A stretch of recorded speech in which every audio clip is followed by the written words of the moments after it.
What are some positive ways that you think advisors can be using AI right now? Clearly with note taking and identifying topics to talk about, period. I think the problem that people are trying to use AI as a shortcut to be their marketing plan. I would look at it like a shortcut to help you build a marketing plan. To me, yeah, it is the like the 30,000 foot view, right? You get a 30,000 foot view of something, but it can't replace the work. Like you have to do the work. It can give you conceptually some ideas. One way that I have used it is I will describe, like if I have a question that a client has asked me and I'm really struggling to get clear with how I want to answer the question or what I think might be best, because sometimes there's not a clear-cut best way to do something. There's kind of option A, option B, and then maybe there's a hybrid option C thing. One of the ways that I've been using it is I use Claude, and I will kind of explain the situation, explain my thought process, and just explain, or I'll ask the question or prompt, is there anything that I might be missing in my analysis? And sometimes it's giving me some really helpful nuggets to consider. Or is there anything that I should be considering? I mean, I think that has been helpful, but man, I see some super dangerous ways that advisors are using AI.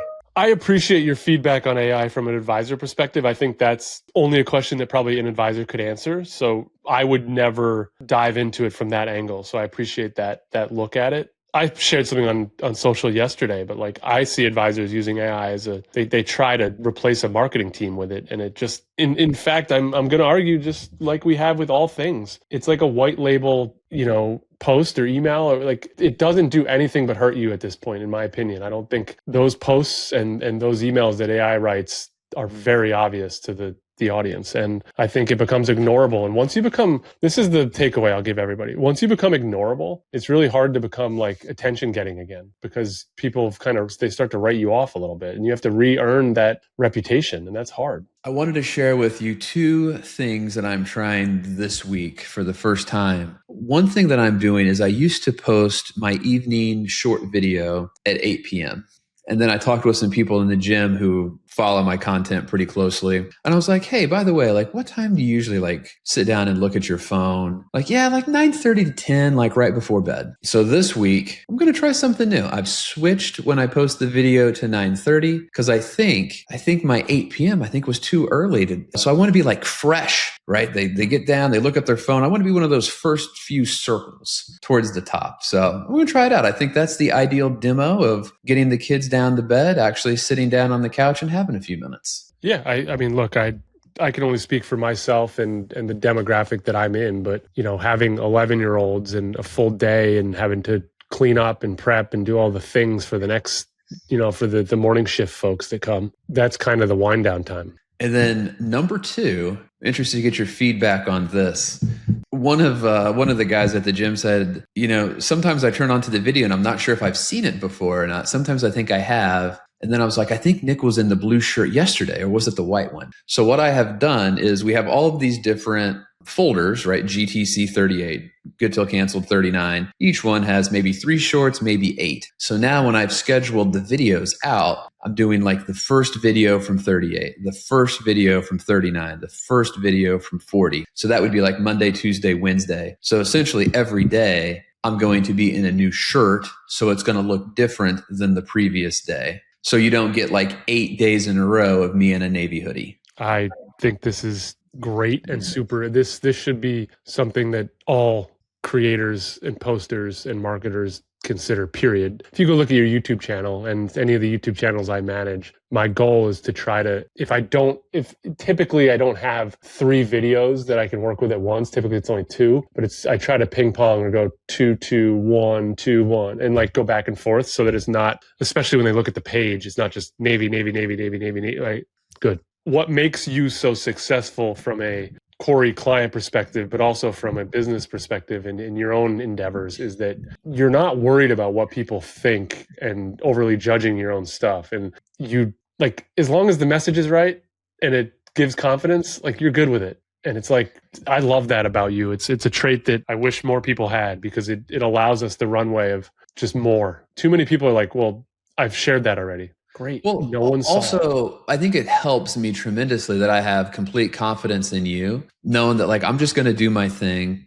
And then really one of 3 things is going to happen. One, it's good enough that you can figure out how to use it kind of immediately. Number two, you're skilled enough to how to tweak an average message to make it work. And number three, if it's just not good enough, you're not going to try to fit a square peg into a round hole. You'll just kill it. So I know that in one of the three ways, it's going to be a positive outcome. For me, you're not going to put out something bad. You're not going to create something bad. And you'll be able to kind of edit and filter it to how you make the best use of it. Well, I appreciate that. I mean, one of the things that me just to shoot my shots. I totally stand on is I never want anyone that I'm working with to have anything go out the door that doesn't shed them in the best light it could. Yeah, it doesn't mean that all of your message are going to like really resonate or whatever, but you know, we feel like we're putting our best foot forward. They also don't have to. So like it doesn't like if 80% of the stuff hits, then 80% of that's a win. Dude, like think what the batting average you actually need in this world.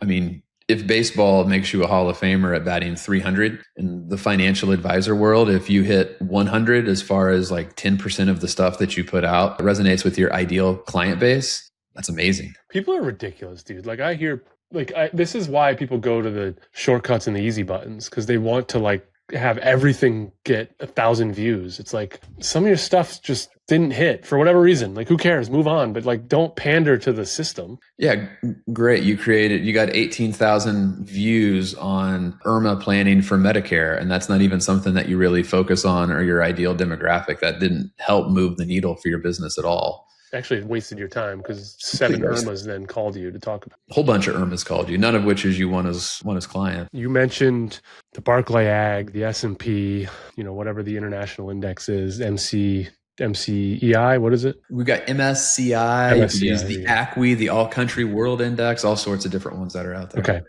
Question for you. Do you guys enjoy or find useful, and if so, what, from the fund managers and insurance company marketing teams? Man, I haven't found anything useful really from them in a very, very long time. I do enjoy a Callan chart. I'm a sucker for a good Callan chart, which if you're not familiar with that, that's the one that kind of looks like a quilt that just shows different asset classes, from year to year. And I think what that shows is just the benefits of diversification. And know my plan. Our goal is just to build low cost, diversified portfolaos. We're not going to get too hung up in, different.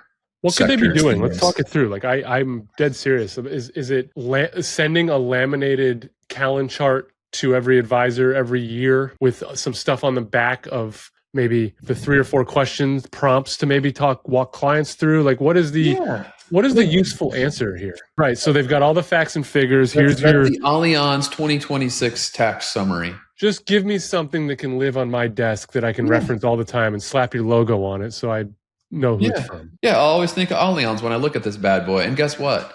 This thing lives with me. And when you don't get one next year, you're annoyed. This is the most cited piece of information that I have. And guess what? Any client that I meet with in person is going to see the Allianz logo on it.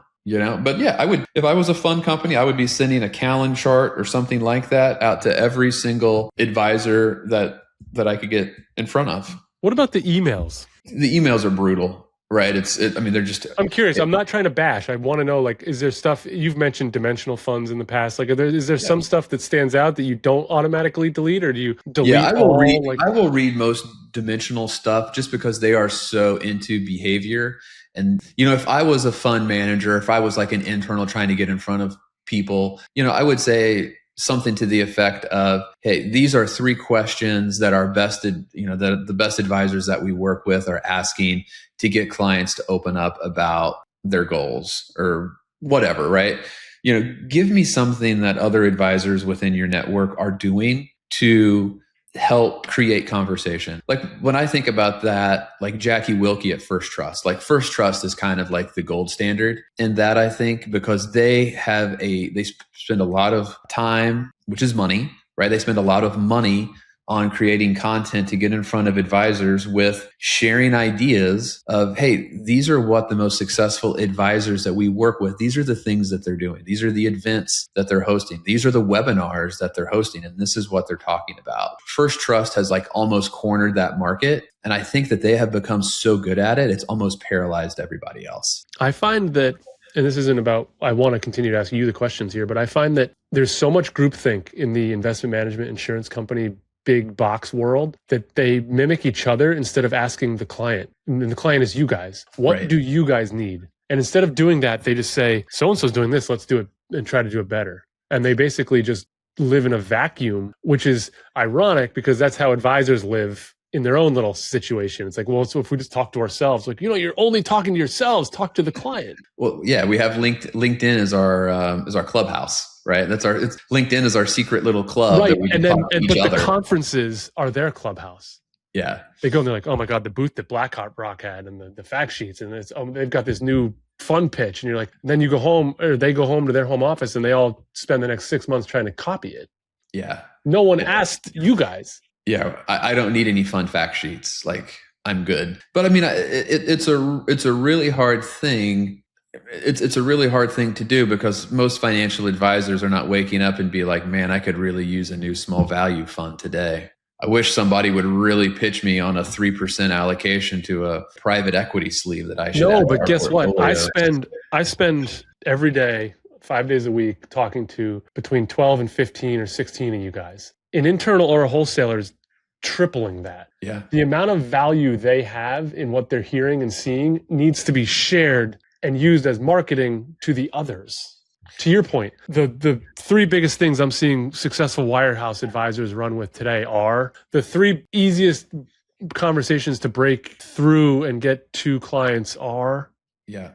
If you need help, contact me. I'll set up a meeting with so-and-so to help you facilitate, right? Let's, help me help you. It's the whole Jerry Maguire thing. It's the Jerry Maguire moment that they miss. I would love to know your thought here. And I don't mean to disparage anyone in their career and what they're doing. I almost feel like the salespeople in that world need to become more connectors and liaisons and consultants than they do sales. Like, it's not about the sales. I'm not leaving your office till you're invested in one of our funds. It's, I need you, Nick, to lean on me as your ear to the street, and I'll help feed you ideas about things you could be doing better. Right. And then oh, by the way, if we have a solution that makes sense for you, then, then great, right? If there's a jump ball between three possible small cap value funds and one of the companies, happens to be someone who's provided you an incredible level of support, they'll probably get the business. I'll take it a step further. I have to believe if you and I have a tight relationship and I'm a wholesaler and I'm helping you grow your business, you're going to throw me a bone at some point because one of my products is going to fit for someone you're talking to. Exactly. Yeah. And that's how you stay top of mind too, right? Which is no different than what I'm trying to do with creating content and putting it on social. I'm just trying to stay top of mind for the 1% or 0.1% of people who might see my content on any given day that they think that I can help them solve something that's been a hang up for them. Boy, we should go on tour sometime. We'd have some fun. I do think, though, the investment management industry as a whole is so ripe for disruption. Like, I think, you could make some inroads pretty quickly if you had some thoughtful content.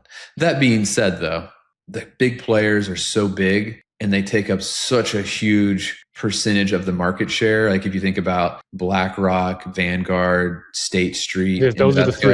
That's I think all the money. Yeah, if you took out like those 4 or 5 key players, it's literally like 90% of the investment industry, and everybody else is fighting for the last 10%. So it's hard. I'm not discounting the fact that it's hard, but there's still a spot. Not everything's going to go to those big ones. I think what I'm trying to get at is if you're a boutique and you can pivot and move differently than the big whales, a little sliver of that 10% feeds a lot of people at your firm. No doubt. If you can capture some of that through a differentiator, there's a business there.